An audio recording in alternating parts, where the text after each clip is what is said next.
So hi, there we are back again to the story time. I hope you enjoyed listening to me reading Bartholomew and the Oblek, and as promised I'm now going to show you how to make some oblek. But first of all, most importantly, as you can see, I now have put on my apron and my old clothes so I don't make a mess. I've washed my hands. I have a plastic covering so that I'm not going to be shouted at by my mummy, and these are the things you're going to need to make it. First of all, most importantly, you're going to need some corn flour, which in German is called Speisestärke or Maisstärke, and some water to actually make the oblek. And then you need something to measure your oblek and your water.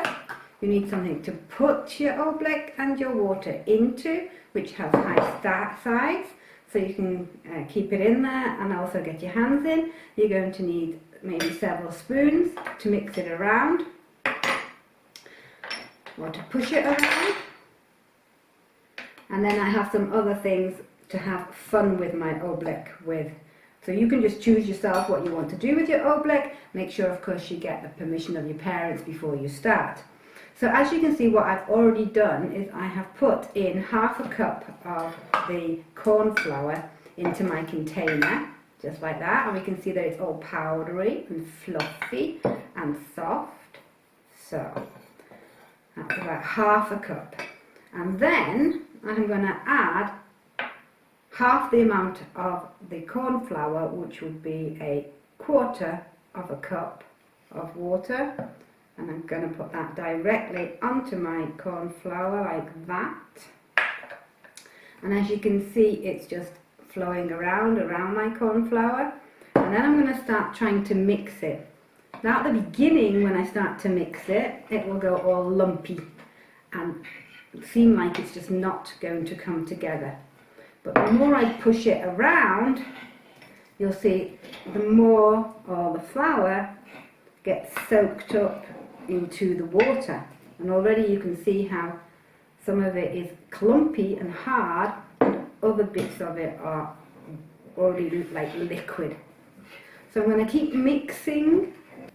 So as you can see, I continued mixing, and now all my flour, my corn flour, is mixed in to my water, and we can start seeing if there is enough water in. And as you see, if I pick it up with a spoon, it will flow and run like a liquid.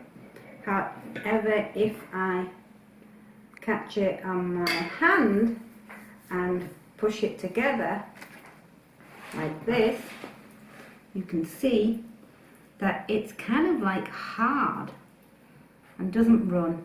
And only when I stop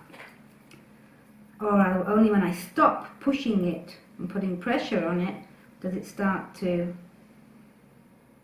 run off my fingers again.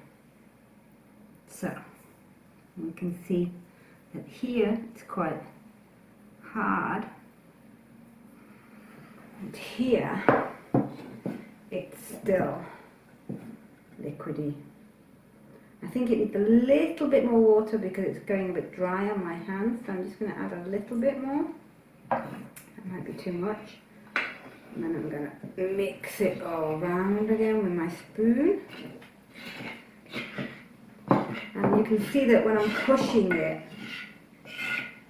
it's not like water, which moves very quickly. So, here we go. So, that's too much water now. And we can add a little bit more of the corn flour. See how we go with that. Okay, that's looking better. So once you've got the right quantity of corn flour and water, then you can basically just start playing with your oblek and seeing how it feels when you push your fingers through it. Whether you can pick it up and keep hold of it. A little bit more. So, okay, and then you can see this is why I've got some other things that we can use. See how it's all gone hard in my hand? Like that. But when I let go of it, it starts to go liquid again. So then you can start playing with it and seeing whether you can drag things through it and how it happens to it then.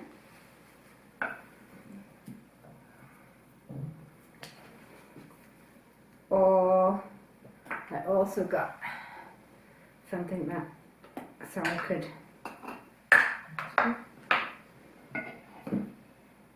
pour it through and see how it looks then.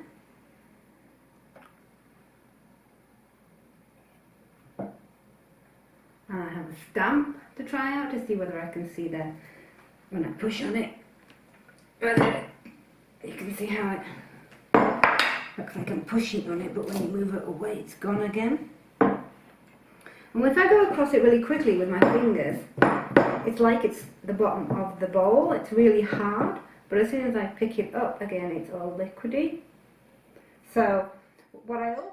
Okay, so now we wanted to show you from above what it looks like. As you can see, push it together and it's hard, let go and it dribbles.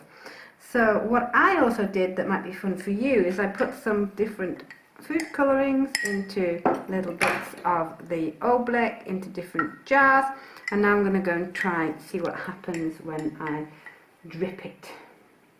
So here we go. Ooh, a little bit of blue, a little bit of orange, and a little bit of green as well, I think.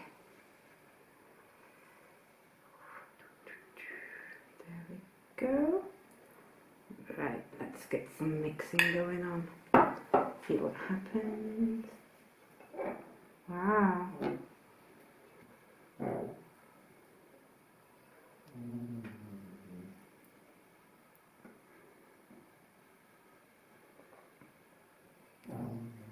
There we go. More fun with ooblek. So now you know how to make ooblek. I hope you have lots of fun making it. Let us know how you get on. And don't forget, if you're interested in having a live video story time, please get your parents to let the library know and leave your email address so that we could sort that out. Okay, hope everybody's still fit and well. Bye for now.